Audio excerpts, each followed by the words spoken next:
The air was filled with music and laughter, the perfect backdrop to what was supposed to be the happiest day of my life. My name is Linda, and I stood there in my white gown, feeling like a princess. But that feeling was shattered in an instant. Linda, dear, could you come here for a moment?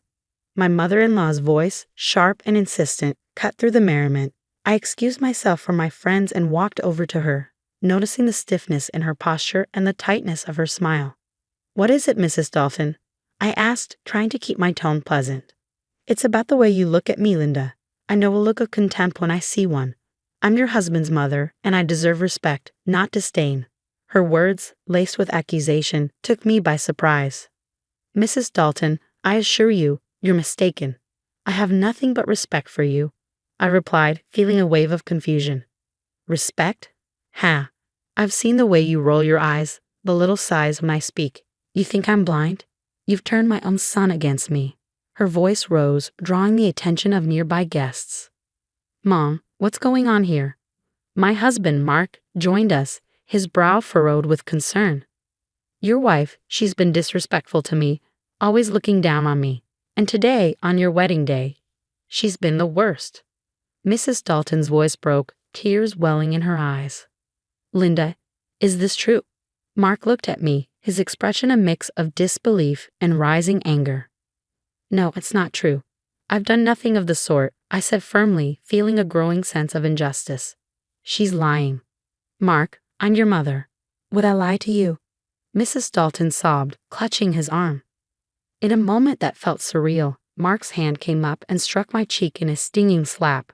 The sound echoed in the sudden silence, and I stood there, hand to my reddening cheek, as the room full of guests stared in shock.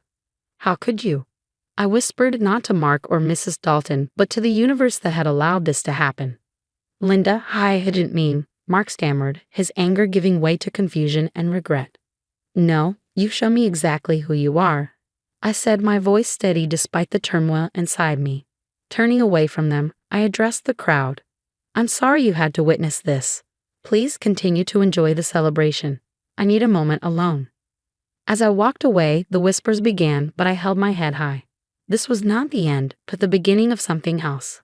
A plan started to form in my mind, a plan for justice. This humiliation would not go unanswered. In the privacy of the bridal suite, I allowed myself a moment of vulnerability, letting the tears fall. But they weren't just tears of pain. They were tears of determination. I would not be a victim. I would be a victor. After the wedding incident, I knew I had to take action. The first step was to gather undeniable evidence. I reached out to a private investigator, Mr. Grayson, known for his discretion and effectiveness. "Mr. Grayson, I need your help. My husband Mark and his mother have been, let's say, less than kind." "Understood, Linda. What exactly are we looking for?" "I need evidence of their behavior, anything that shows a pattern of emotional, financial, or legal abuse." "Consider it done. I'll start with surveillance and background checks. I'll dig into their pasts, finances, everything." Armed with my mission, I began recording my conversations with Mark and his mother, every phone call, every encounter. I needed all the evidence I could get. In the midst of this, I found solace in my friend Sarah. "Sarah, I don't know how I'd get through this without you." "You don't have to, Linda. I'm here for you always." "So what's the plan?" "I'm collecting evidence. Mr. Grayson is helping too. I want to expose them for who they truly are." "Be careful, Linda. They won't see this coming and they'll be furious." "I know, but I couldn't let them get away with it." As weeks passed, the evidence started piling up. Calls where Mark's tone was aggressive and demeaning, financial records revealing his mother's tight grip on his assets, and questionable transactions hinting at fraud. One evening, Sarah and I sat down to review the findings. "Look at this, Sarah. These bank statements. They're moving large sums of money. But to where? And these emails. They're planning something, but what? We need to connect the dots. This is more than just emotional abuse. It's a web of lies and manipulation." "Linda, we're onto something big here," Sarah said, her eyes wide with realization. The more I delved into the evidence, the clearer the picture became. Mark and his mother weren't just toxic. They were involved in deeply unethical, possibly illegal activities. "Sarah, I think they're embezzling funds from Mark's company. These documents, they're incriminating." "Linda, this is serious. You need to be cautious. They won't take kindly to being exposed. I know, but I can't back down. Not now. The evidence was overwhelming, not just of their cruelty, but of their criminality. It was time to make a plan to bring them to justice and reclaim my life. Sarah, I'm going to expose them publicly. Linda, that's risky, but if anyone can do it, it's you. With Sarah by my side and the evidence in hand, I felt a renewed sense of purpose. I wasn't just fighting for myself anymore. I was fighting for justice. The next step was clear. I had to bring their actions into the light. It was time for the world to see Mark and his mother for who they truly were. I organized an event under the guise of a big announcement, inviting friends, family, and subtly, a few media contacts. The venue was lavish, the atmosphere buzzing with anticipation. Thank you all for coming. I know you're curious about the big news. I began, my voice steady, my demeanor calm. Mark and his mother, Mrs. Dalton, stood beside me, beaming, unaware of the storm about to break. Linda, darling, we're so proud of you. Whatever the announcement, we support you, Mark said, his words dripping with insincerity. I've gathered you all here to share some important truths about my marriage and the Dalton family. I paused, gauging the crowd's reaction. Truths? Linda, what are you talking about? Mrs. Dalton's voice quivered with a mix of confusion and fear. I'm talking about the abuse, the lies, and the illegal activities that have been going on behind the scenes. The room fell silent, the air thick with tension. Linda, have you lost your mind? Mark's face turned a shade of red, his anger barely contained. Quite the contrary, Mark. I've never been more sane or more sure of what I need to do. Exhibit A, I gestured to the screen behind me, where a video started playing, a recording of one of their heated, abusive conversations. The crowd gasped, murmurs growing louder. Mrs. Dalton's face paled, her hands trembling. This is just the beginning. These documents show financial irregularities, embezzlement, and fraud. I held up a folder filled with incriminating evidence. You can't do this, Linda. You're ruining everything. Mark's voice was a mix of plea and threat.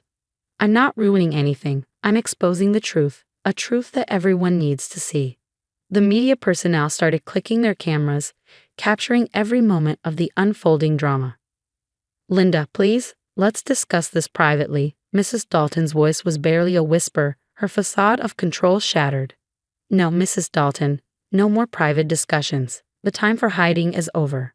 As I continued to reveal more evidence, the reactions varied from shock to disbelief. Some guests shook their heads, while others whispered among themselves. Mark and Mrs. Dalton stood frozen, their masks of respectability falling away. This is my story, a story of surviving abuse and standing up against injustice. I refuse to be a victim any longer. The event concluded with a flurry of activity. The media swarmed around, asking questions, while many guests offered words of support and admiration for my bravery. As I walked away from the podium, I felt a weight lift off my shoulders. I had done it. I had exposed them publicly, maintaining my composure and control. It was a moment of triumph, a moment where I reclaimed my power and my voice. The courtroom was stark and imposing, a fitting arena for the final act of my journey. As I sat there, a mix of nervousness and determination, my lawyer beside me, I couldn't help but notice how unsettled Mark and Mrs. Dalton looked across the room. Your Honor, we are here to present the case against Mark and Mrs. Dalton, not just for a divorce, but for years of emotional and financial abuse, my lawyer began, his voice resonating with confidence. Linda, you can't win this. You're going too far. Mark's desperate whisper reached me from across the room. This isn't about winning, Mark. It's about justice. It's about showing the world who you really are. I replied calmly but firmly. The trial proceeded with my lawyer presenting the evidence meticulously, the recordings, the financial documents, everything that painted a true picture of the life I had endured. Your Honor, as you can see, the evidence is overwhelming. We seek not only a divorce but also appropriate legal action for the wrongs committed by the defendants. Your Honor, this is all a misunderstanding. Linda is exaggerating. Mrs. Dalton's plea sounded hollow, even to her own ears. Exaggerating? The evidence speaks for itself. You can't hide from the truth anymore. I said, my words directed at both Mark and Mrs. Dalton, a final testament to my stand against them. The judge, after reviewing the evidence and hearing the testimonies, made her ruling. In light of the overwhelming evidence, I grant the divorce and order legal actions against Mark and Mrs. Dalton for their conduct. As the gavel struck, a sense of vindication washed over me. I had done it. I had stood up to them and emerged victorious. With the legal battles behind me, I began the next chapter of my life, a chapter of healing and rebuilding. I found a small, peaceful place in the countryside, a stark contrast to the chaos of my past life. Sitting on the porch of my new home, a warm cup of tea in hand, I looked out at the tranquil view before me. The trees swayed gently in the breeze, birds chirped in the distance, and for the first time in a long time, I felt at peace. This was it, a new beginning, a life free from lies, manipulation, and pain. My journey hadn't been easy, but it was worth it. I had not only survived, I had triumphed. I had found my strength, reclaimed my voice, and now I was finally free. As the sun set, casting a warm glow over the horizon, I knew I was exactly where I was meant to be. The future was uncertain, but it was mine to shape, a future filled with hope, healing, and happiness. This was my story of triumph, a story of a woman who refused to be silenced, who stood tall against all odds.